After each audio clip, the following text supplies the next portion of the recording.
Salut tout le monde les gens. Eh, on est pas bien là? On est bien Pascal, Ah. franchement. Ça change de l'appart. Hein. Ah ouais, là on est en plein air, ça fait du bien. Et ouais, Bon. du coup, nouveau lieu de tournage, on va dire. Et par contre, nouvelle vidéo épisode 2. Épisode 2 des articles. Pas mal. Des articles, je vois que tu as beaucoup d'articles toi. Eh ouais, mais j'ai pas fait 15 ans de télé, moi. Eh ouais. Bon. Nous, on se rappelle sur la première que tu nous avais fait une petite confidence sur l'accident de scooter que tu avais eu. Ah oui, c'est Donc vrai. on va voir ce qu'on va découvrir aujourd'hui. En attendant, pour sortir les amis, on s'abonne. Et on va voir ce qu'on va découvrir. Alors écoute, j'avais des trucs, c'était Pascal le grand frère vu par un éducateur. À quel moment? C'était 6 octobre, c'était en 2009. Oh, il y a Voilà, donc 15-14 ans. l'émission est manifestement scénarisée. Oh, ça t'aime pas ça? Alors là, Aïe aïe aïe. donc de la vérité, les méthodes. Ouais, en fait, c'est un éducateur. Qui a dit? Salut. Je sais pas ce qu'il éduque lui, mais lui, je vais l'éduquer, je crois. 2009. Tu vois, on commence, il se tame, Pascal. Le mec, Non, c'est vrai, il il dit s'est que c'est scénarisé. scénarisé. Ouais, ouais, toi, en plus, tu aimes Et pas. en fait, pour certains, j'ai rencontré pas mal d'éducs, hein, et quand on discute, les mecs ils me disent, ouais, en fait, tu fais la même chose que nous. Tu veux lire une partie de l'article? Tiens, lis juste le début de ça, tu vas voir. Dans la réalité, la méthode et les résultats laissent souvent les travailleurs sociaux dubitatifs. L'émission se focalise socialement, culturellement, économiquement sur une catégorie qui n'est pas représentative des difficultés pour lesquelles les grands frères ont été sollicités par les pouvoirs publics. Le mec il commence déjà l'article comme ça. Ah En ouais. fait, je pense qu'il avait besoin de se faire un petit buzz. Oui, oui, oui. On Moi, je connaît pensais tous ça. les Le mecs mec qui a fait du voilà. buzz sur mon dos. Ah ouais, ouais. Ah, c'est fou, hein. Philippe Rougeau. Voilà, donc Philippe, je sais pas ce que tu fais dans la vie, mais si tu veux, on peut discuter, toi et moi. Parce que moi, j'étais critiqué surtout sur mes méthodes. Tu les vivais comment ces critiques alors, en vrai? Au début, ça te touchait Ouais, beaucoup? franchement, moi, ça m'embêtait parce qu'en fait, je faisais mon taf. En fait, moi, je fais mon taf à la télé. Oui. Je me sers pas de la télé pour faire un taf. Ouais. Ce que beaucoup de font pour la télé, Oui, oui, tout pour à fait. devenir genre pseudo-influenceur, Ouais. je sais pas quoi là. Et les mecs, ils s'inventent une vie. Ils n'ont pas de formation, et puis du jour au lendemain, ils se disent bon, j'arrête l'école, je vais être influenceur. Mais influenceur, en fait, faut taffer, mec. Ah oui. En plus, est-ce que tu es comme ça, toi? Tu as 10 critiques. Tu en as 9 bonnes, une mauvaise. Tu gardes la mauvaise en tête? Et bah, plus maintenant. Ah. Ouais. Qu'est-ce qu'il y Oh, avait qu'est-ce là que tu fais, le festival Je de sais musique pas. théâtre de C'était scène, le non? Rotary, le Rotary. C'est quoi? C'est ton d'ancien, le Rotary, non? Donc, c'était Au quoi profit du Téléthon, c'est beau. Téléthon, regarde. Les qualités humaines, ses compétences avérées l'ont amené vers le monde télévisuel. Ancien membre de l'équipe de France, responsable durant 4 années de la Ligue Eux, de par Com. contre, ils sont pas foutus de ta gueule dans la description. Ça, c'est une belle description. C'est clair. Bah, attention, j'allais les voir après, donc il valait mieux pour eux. Studio musical, Arrête. tu vois. Tu étais venu là pour en tant que parrain, genre? Ouais, j'étais le parrain, tu vois, j'étais Ouais. le parrain de la journée. Ah ouais. Pour le Téléthon. Incroyable. C'est beau, hein? Ouais. Festival, tiens, encore musique, festival de musique sous. Ah bah c'est la même. Ah ouais, c'est la. C'est la même, il y avait un autre article, toi j'étais sur scène. Ok. Voilà. C'est bien, 37 et tout, Téléthon. Ah, il y avait tout, hein. Faut aider, hein. Oh. Oh putain. Oh, bécane. Oh putain, mais oh là là. Oh, c'était bécane. Incroyable. C'est quoi comme moto ça? Je connais rien. C'est quoi ton avis? Je connais pas. 750. Ah, oh, ça s'envoie ça. Suzuki.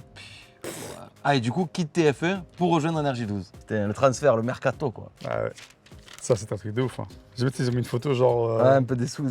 Tu as été déçu de quitter TF1? Je sais pas que j'ai pas été déçu, c'est que moi déjà, je remercie TF1. Déjà. Parce que c'est quand même grâce à eux. Et non, en fait, on a eu un litige de contrat D'accord. que je n'ai pas renouvelé, que je Ok. n'ai pas signé, en accord avec Julien Courbet. Ok. D'accord. Et on a décidé d'arrêter le contrat. D'accord. Son contrat, il arrive à sa fin. Il souhaitait le renouveler dans des conditions qui ne me convenaient pas. Ok, d'accord. Donc je leur ai dit, je signe pas si c'est pas comme ça, comme ça, Ok. comme ça. En fait, je voulais que le contrat restait à l'identique. Sauf qu'ils souhaitaient réduire le nombre d'émissions. D'accord. De 6, on passait à 4. Ouais. Et nous, on voulait, avec Julien Courbet, nous, on voulait 6-6. D'accord. 6 tournées, 6 diffusées. Ok. Et lui, il voulait 4-4. Ma prochaine émission sera différente du grand frère. Ah bah oui, Ah, ça, c'est à la salle de Saint-Lys, sur le côté Ouais. des trucs. Oh, ça y est. Hein. t'as vu ou pas? Incroyable. Et là, j'explique le nouveau concept. Ok. On part en bootcamp, etc., etc. Et moi, tu sais quoi, en fait, ce qui est fou, c'est que le concept de SOS, Ouais. je l'avais proposé à TF1. Et ils n'avaient pas voulu? Ils ont dit non, il ne faut pas changer le concept, c'est bien comme ça. Je dis écoutez, ça fait 6 ans. Il faut que ça va se renouveler. Je dis moi, le concept aujourd'hui, je veux plus dormir chez les gens. Parce que j'ai des punaises de lit sur le dos. Parce que les éducateurs, là, tiens l'autre, là, comment il s'appelle là Philippe, là, Giorgio, je sais pas quoi, Philippe Rougeau, là. Toi, tu dors dans ton lit. Ah oui. Tu dors chez toi. Moi, pendant 10 jours, je dors chez les gens. En vrai, ça, c'est incroyable de dormir dans la chambre de l'ado. Mais je c'est dors fou. dans le pieu de l'ado. Ah, c'est fou. Donc, qui fait ça aujourd'hui? Il n'y a Personne. pas un éduc qui fait ça. Mais non. Donc, tu vois, avant de critiquer les gens, prends ma place. Mmh. fais ce Viens que essayer de faire et vois. Et quand tu es avec quelqu'un H24 pendant 10 jours, je t'assure, tu as le temps de lui retourner le cerveau, de discuter, de comprendre et de l'aider, de lui dire écoute, regarde ce que tu fais. Après, tu lui montres les images. Je disais à tous les éducs, je dis les gars, filmez. Ouais. Je dis votre force. Le pouvoir des images. On en parle souvent. Tu montres au mec quand il est en train de déconner, le mec il dit mais c'est pas moi. Ouais. Je dis moi je fais ça, je parle comme ça. Je dis ouais, regarde, c'est toi. Électrochoc. Les confidences du grand frère. Ah. Oh, petit article, petite photo. Originaire de Creil, ok, le grand frère réside dans le Lyon-Courtois. Ah oui. il y a un mensonge là. Depuis plusieurs années, des interviews exclusives. Mais le bonhomme Picard, oh le bonhomme Picard, c'est bien ça, je ne sais même pas si ça existe encore. Il revient sur son incroyable parcours. Il évoque ses passions, ses projets, mais aussi son attachement à la région. Bon voilà, petit article. Petite photo, tranquille. Le reste, je sais pas où il est. Ah bah c'était la Starac. Donc en fait, on avait fait une séance sportive à la Star Academy et j'avais fait intervenir un collègue. Mais je lui ai dit, écoute, viens, on va faire la Starac et tu vas donner un petit cours de biking, tu sais, de vélo là. Et franchement, c'était éclaté à faire ça. Donc voilà, donc on avait fait la photo là-bas. Tu vois, Pascal, coach de la Starac. C'était incroyable ça. Les conseils. Alors les conseils grand frère, éducation, ok, vedette. Je suis une vedette. Vedette de TF1. À Lausanne. J'étais hier à Lausanne, ouais, rencontre. Elle est un Suisse. Ouais. Ah ouais. Parce que le grand frère soutient la campagne Moi et les autres, lancée par la ville de Lausanne. Et c'est là que j'ai rencontré un policier et je lui fais un petit big up au passage. Un mec extraordinaire. Eh bien écoute, le mec proche des jeunes. Et il expliquait, il prenait des crayons papier. Alors il a investi dans les crayons papier. Tu sais, il allait dans les écoles. Il expliquait la drogue, machin, etc., etc. Et puis en fait, il y a des gens qui me disaient, écoutez, moi j'ai des soucis, qu'est-ce qu'on peut faire? Il prenait un crayon papier et il disait, voyez, voilà, j'ai un crayon papier. Il dit ça, imaginez que c'est vous. On peut vous briser facilement. Ok. Il dit, maintenant, il y a vous, il y a moi, il y a votre famille. Et puis il mettait 4-5 crayons. Il dit, regardez, j'arrive pas à le casser. Oh, c'est beau, c'est une belle métaphore. Et la métaphore, je la trouvais, magique parce que ça voulait dire que tout seul, effectivement, tu peux aller vite, mais tu peux pas aller loin. Ah ouais. Et à deux minimum, tu peux aller loin. Ah oui, il y en a toujours un qui va te soutenir.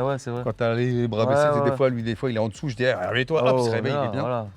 Mais non, mais la métaphore des crayons, elle est belle. Tu vois, voilà. Concept People. Grâce à Google Maps, j'ai pu trouver l'adresse du château. Connected People, voilà. Parce qu'en fait, tu sais pas où c'était? Je te jure. Mais non. Tu sais où le château? Incroyable. Et du coup, grâce à Google Maps, merci Google Maps, j'ai trouvé le château. J'y allais en bécane, c'était un cahier, c'était un truc de ouf. Qu'est-ce que c'est Pascal a joué grand frère d'un jour pour la Suisse, voilà. Il t'aime bien un Suisseau. Voilà. Big up aux Suisses, hein. Ma soeur l'habite à Vevey. Le jeune de banlieue devient professeur à la Star Academy. Je suis un jeune de banlieue, moi. C'est fou. Vous savez, c'était des jeunes darons à l'époque, jeune de banlieue. Le jeune de banlieue. Daron de banlieue. Non, mais tu te rends compte, les titres accrochés. C'était pour accrocher les gens, ça, dans la lecture. Putain. Bon, on va pas vous lire l'article, hein. Toujours investi pour la jeunesse dans l'Oise. Voilà. Compiègne-Oise, ouais. Voilà. Le sport comme moteur pour avancer. Tiens, ça c'est bien ça, beau slogan. Je voulais me diversifier, faire autre chose. Je suis donc allé taper à la porte d'autres chaînes. Ah! Alors là, on va en parler. Oh! Le grand frère revient ce soir pour épauler les adultes difficiles. Un nouveau Pascal remplace l'ancien. Oh là là, les problèmes! Non, on va en discuter, c'est bien, c'est bien. Moi, j'en parle pas trop parce que je veux pas faire de pub à d'autres personnes. Ouais. Moi, je suis pas quelqu'un qui va le critiquer parce que je pars du principe qu'il y a de la place pour tout le monde. C'est une bonne mentalité. Mais il a pas été sympa. Il a dit des choses qui m'ont pas plu, donc j'ai eu la chance de le voir. Parce que du coup, lui, il t'a remplacé sur TF1. En fait, quand je suis parti, l'histoire, c'est que TF1 avait toujours le contrat grand frère, Pascal le grand frère. Ouais. Avec Julien Courbet. Ok. Et quand je suis parti, en fait, ils avaient l'émission, mais plus l'animateur. Ah ouais, c'est quoi ça? Donc ils ont recruté un animateur, il devait forcément s'appeler Pascal. Ah ouais. Parce que l'émission s'appelait Pascal Grand Frère, donc pas moi. À moins que le mec te dise, écoute, on va t'appeler Pascal. Oui. Peut qu'il s'appelait vraiment Pascal. Et moi, j'ai vu l'appel à casting. Et un jour, un journaliste me pose la question, il me dit, ouais, Pascal, vous avez vu l'appel à casting? Je dis oui, je dis, c'est un manque de respect pour mes fans. Et là, on m'a allumé, ouais, Pascal. Il se prend pour qui, tout ça, Je sais la vérité. J'ai dit, vous manquez de respect par rapport aux fans. J'ai dit, qu'est-ce que je dis de mal? Après, Julien m'a appelé, il m'a dit, écoute, Pascal, voilà, dis rien, machin, calme-toi. Et voilà, et puis après, j'ai eu l'occasion de le rencontrer plusieurs reprises, et puis on... Discuter ou... Je lui ai dit les choses. Ouais. De toute façon, toi, tu es quelqu'un qui dit les choses. Et après, ça va mieux quand tu dis. Après, ce qui m'embête, c'est qu'il ne faut pas mentir. Alors, c'était quoi ça? Le grand frère. Et si TF1 attends. Un document dont nous sommes procurés. Ah ouais! En fait, il y avait un élément de travail qui avait été balancé. Ah, mais je crois qu'on l'avait vu au tout début de la chaîne. Le planning de la journée, non? Ouais. Et ils avaient dit, c'est un conducteur, tout ça. Voilà. Ouais, je me rappelle. On avait parlé il y a longtemps. Putain, tu as carrément scanné le journal entier. C'est incroyable.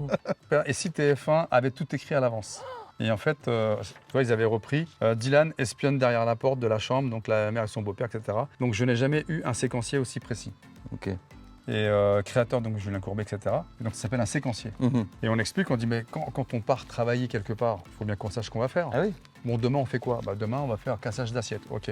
Sauf que sur le terrain, ça se passe pas comme sur le papier. Donc on avait une base. Ouais, mais les gens ils savent jamais ça en fait. En fait, c'est quand tu fais des tournages que tu te rends compte. Comme ça s'appelle séquencier, c'est-à-dire que donc c'est une séquence, donc c'est écrit, donc ils vont faire ça. Non, c'est de se dire voilà Pascal, on fait quoi? On va casser les verres, les assiettes, machin. On va faire du sport, ok.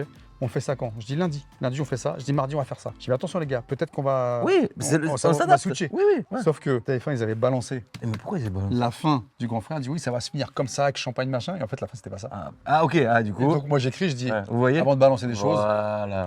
là, je vous prouve qu'effectivement, il n'y a pas de séquencier, ça n'a pas été suivi. C'était juste un tout travail pour toute l'équipe. Ouais.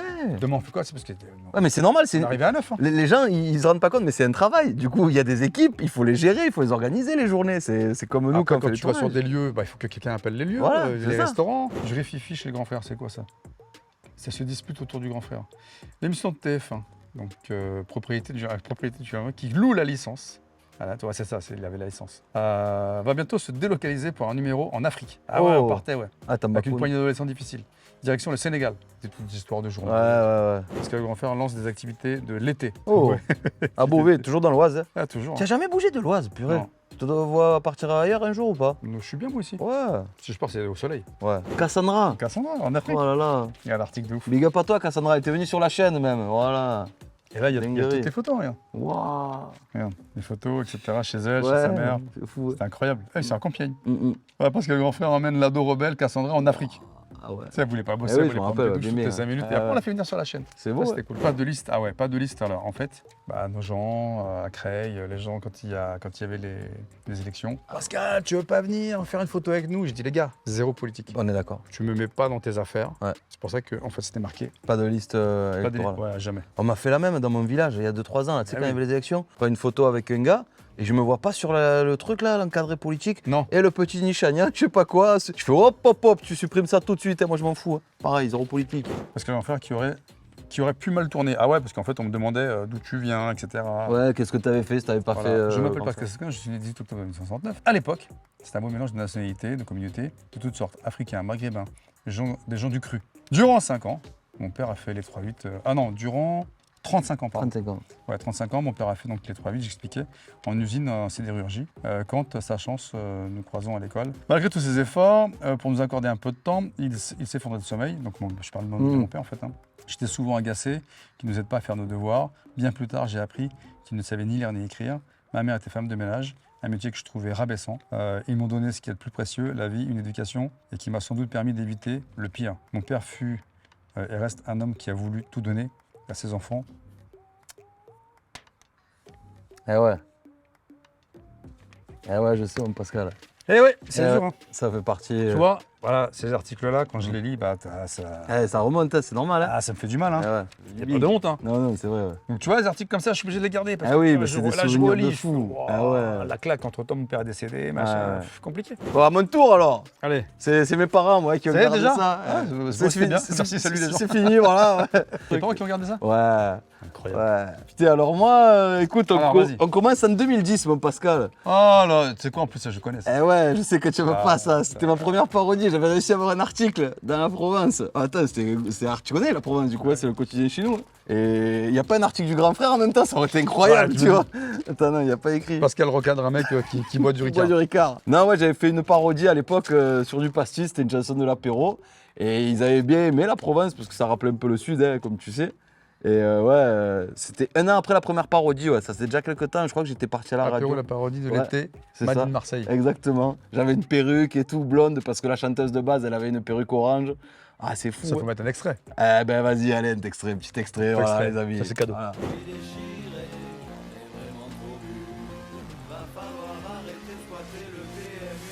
Ça, je crois que c'est. Ah oui, tu sais, quand il y avait eu le Covid, Ouais. j'avais fait un petit truc quand ils disaient à tous de rester chez vous. Ouais. Un clip pour remercier le personnel soignant. Ah, bien. Et en fait, ouais, ben, ça c'était. T'avais quoi au doigt là? Là, c'était un rouleau de PQ. Parce que tu sais, c'était le truc du PQ. Il y avait tout le monde qui faisait des choses avec le PQ. Les joueurs de foot, ils faisaient les jongles et tout. On dirait pas que c'est un rouleau de PQ, c'est bizarre, on dirait que c'est un bandage. Merci de nous soigner, le personnel hospitalier. Je me rappelle même plus. Le clip, il est dispo, je sais pas quoi. Ouais. Encore la Provence quand même, hein? La Provence, c'était bien. Ouais, ça va. Donc franchement. 2 articles déjà. 2 articles. Magnifique. Pas mal. Après. Bon, après ça, je voulais les prendre, mais parce que tu connais mon amour pour la fête. Et à l'époque, je te disais que j'organisais des soirées, ça c'est juste, je tombais sur ça. C'est un flyer d'une soirée. C'était les soirées où j'étais en BTS. Selecting people. Voilà. Alors Attends, mais regarde derrière. il y avait rien de selecting. Donc rose machin, tu sais très bien que c'est un truc de cul. Non, ah Ouais. Pascal Un truc de cul. Non. T'as la non. bouche là qui avale je sais pas quoi, qui Non, avale quoi. non, ça, je sais pas, je sais plus ce que c'est. Ah, mais ça a 18 ans. Open bar pour tous jusqu'à 22h30. Ça Tu commence à vois quelle heure ce soir alors? Pointe à la boîte à 21h, t'es à 22h30, t'es éclaté. Ça en était une autre que j'avais faite. Une deuxième. Ouais, ça, ouais. Encore du mais cul. là, ouais, je sais pas, c'est pas moi qui avais choisi. T'as validé. Ah ouais, Pourquoi tu vous mettez une étudiante comme ça? bah je sais pas. Jeudi 9, en 2006, un an après. 2006. The Night, It's Mine. Oh, c'était au bazar. Ça aussi, grosse boîte à Marseille. Jeudi. Alors, Je écoutez-moi serais bien. étudiante. Non, écoutez-moi bien. Le jeudi, c'est pas soirée étudiante, c'est une soirée bordel. Un peu, On est d'accord. un peu. Le jeudi soir, souvent, dans les trucs comme ça, les soirées infirmières, Ah je sais oui, pas oui, quoi, oui. c'est soirée Ah, bordel. ouais. C'est-à-dire que tu arrives seul, tu repars pas seul. Normalement. Ok. Mais moi, je porte. En général, tu repars avec des morpions ou des trucs comme ça. Et le dernier Ah. Alors, le dernier. C'est récent ou pas? Ouais, ça c'est récent. Ah, bien. Ça a 2 semaines, mon Pascal. Ah, bien. Et du coup, c'est pour le stand-up, voilà. Voilà, petit spectacle. Et tu as vu sur la photo? Vous allez voir, on dirait que j'ai pas de bras. Ah ouais, c'est Tu as vu? Elle est coupée trop bizarre. Et du coup, ouais, ben, j'ai un spectacle au Comédie Club du Vieux-Port. Voilà, si vous voulez passer à l'occasion, vous êtes les bienvenus. C'est un truc qui change un peu. Et franchement, moi, j'ai toujours voulu faire ça, le spectacle et tout. Bientôt, peut-être, je jouerai à Paris, tu viendras. Bon, Pascal, Bon, c'était bien. on est pas mal. Hein. Franchement, on a traversé plusieurs émotions. Ouais, C'était j'avoue. cette vidéo. J'avoue. J'espère que ça vous a plu, les Merci amis. pour ta compassion parce qu'il y a eu un article difficile. Ouais, mais c'est normal, on est là, on Sinon, se soutient. Hein. Franchement, il faut. Et même quand tu en parles, tu sais que moi, ça me touche aussi, ce rapport Ouais. aux parents et tout. C'est ça. On est pareil sur ça, donc on est d'accord. Bon, n'oubliez pas de mettre les pouces et les orteils. J'espère que ça vous a plu tout ça. Grave. Mais il y a encore un paquet. Hein. Épisode 3, c'est On va incroyable. faire. On se dit à bientôt. Ça Salut tout le fait monde, les tomber gens. les gens.